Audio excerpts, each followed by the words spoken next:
Jubilees is not the only ancient text that gives a different story of creation. There is a forbidden book, lost for centuries, that includes fallen angels, bloodthirsty giants, and a warning to all humanity.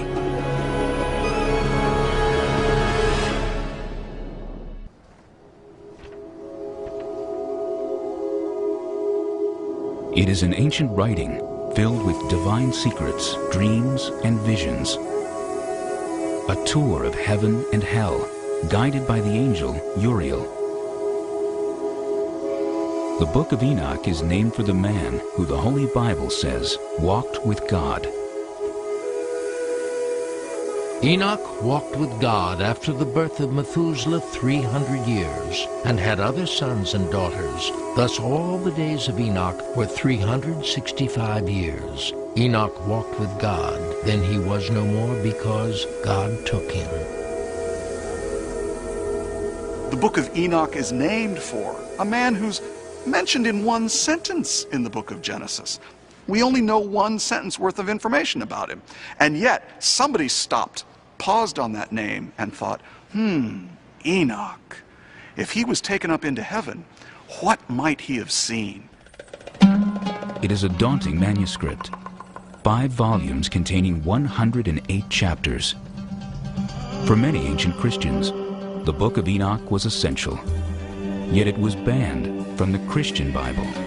We don't know why this literature was ultimately excluded from the canon. Perhaps it's because of its description of the fall of the rebel angels and their mating with mortals. Perhaps its understanding of the end of time fell out of favor with Jews and Christians. The Book of Enoch begins with a warning to all humanity that a divine judgment has been rendered and a sentence will be imposed. God tells Enoch that all life on earth will be destroyed in a violent flood. And, as with the story in Genesis, God blames this evil on the sons of God, angels who lusted after the daughters of men. These angels are sometimes referred to as watchers. They keep constant watch. And they decide one day, about 200 of them, that they're going to descend to the earth. They would like to very much make contact with these mortal women. The Book of Enoch may have been an attempt to expand on the mysterious giants, the sons of God, and the daughters of the earth, spoken of in Genesis. Anytime you read the book of Genesis, there are all kinds of unanswered questions. Suddenly, there is this quick few verses at the beginning of the flood story about giants in the land that come from the sons of God mixing with the daughters of the earth. And you stop and think, wait a minute, what's this all about? It's like it went by too fast. And you want to grab it and say, wait a minute, what was this? The Book of Enoch offers a disturbing vision of the fall of the angels who lust after earthly women. And they began to go into them, and to defile themselves with them, and they taught them charms and enchantments. And they became pregnant, and they bare great giants whose height was 3,000 ells. And when men could no longer sustain them, the giants turned against them and devoured mankind.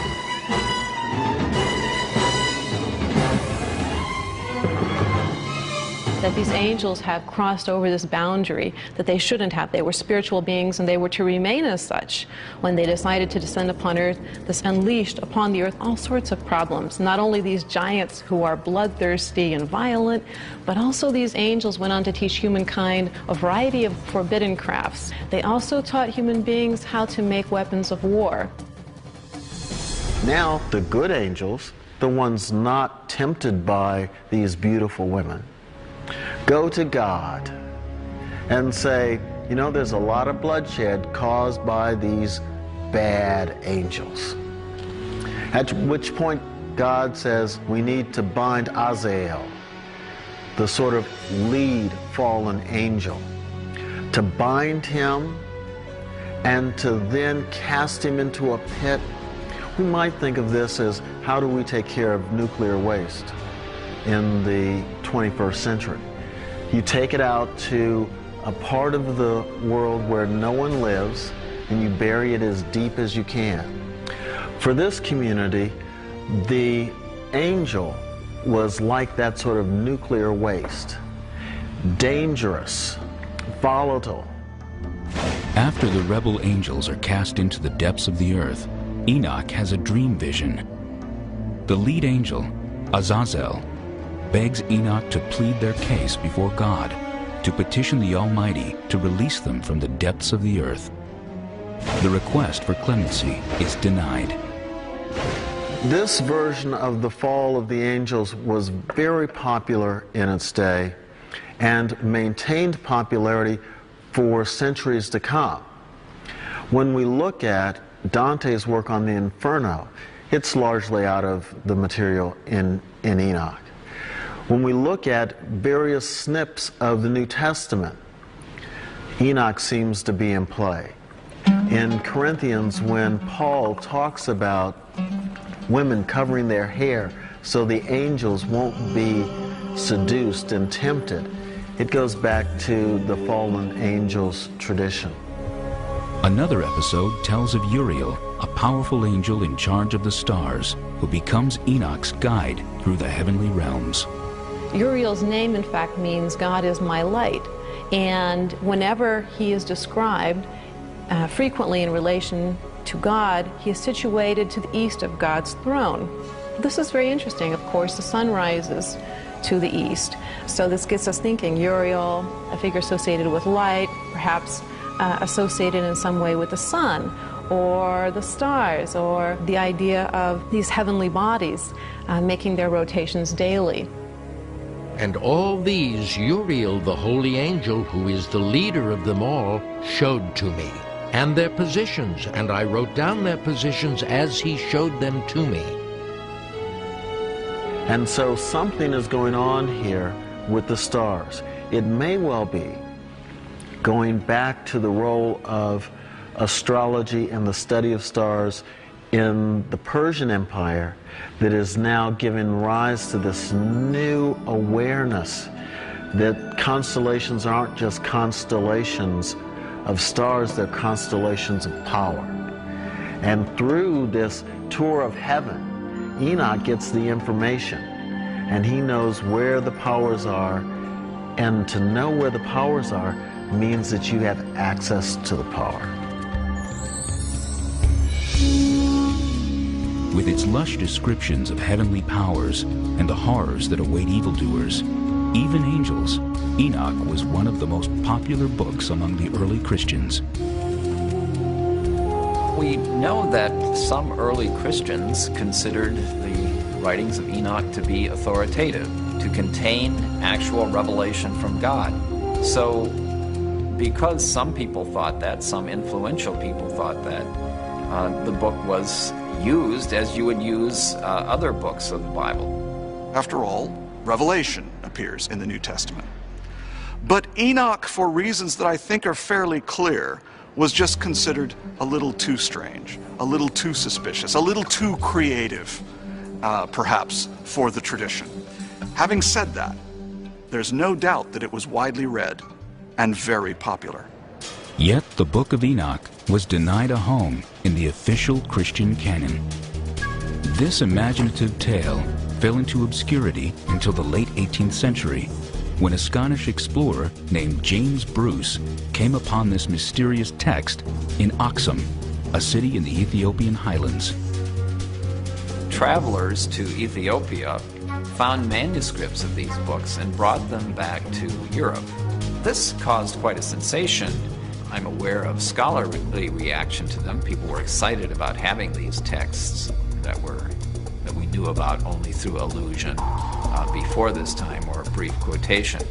Whether this raised any questions in people's minds, canonical questions, should we put these books in the Bible? I'm not aware of really intense discussions of that sort. Until the mid-20th century, the Book of Enoch was assumed to be of interest only to the very early Christians. We now know that Enoch was sacred to Ethiopian Christians all along. Part of the reason why this probably became part of their canon is because of the mythic story of the foundation of the Ethiopian monarchy. You have Sheba, who goes to see King Solomon, and the story goes that not only does she bring gifts, she brings a little bit of something back home. She's pregnant with Solomon's son. That son is Menelik. Menelik is the first dynastic king of Ethiopia. He actually goes back and retrieves the Ark of the Covenant from Solomon because Solomon is not taking care of the kingdom properly. And the Ark rests reportedly in Aksum in Ethiopia. So when Christianity comes later in about the 4th century to Ethiopia, there's already a story there. There's already a connection to the Old Testament story. So the Book of Enoch and all these other types of books that are included within the Ethiopian canon become part and parcel of putting together this Old Testament story, this Old Testament link, with a very new Christianity that enters into the Ethiopian. They don't give up the old. They put it all together with the new and blend it together. Large portions of the Book of Enoch also were found among the Essene literature, hidden in the caves of Qumran, as part of the Dead Sea Scrolls. Enochic literature was very popular with the inhabitants at Qumran, at least for a while, probably at the beginning of this group's existence at this site. And how do we know it was so popular? At least 11 manuscripts of this text have been discovered.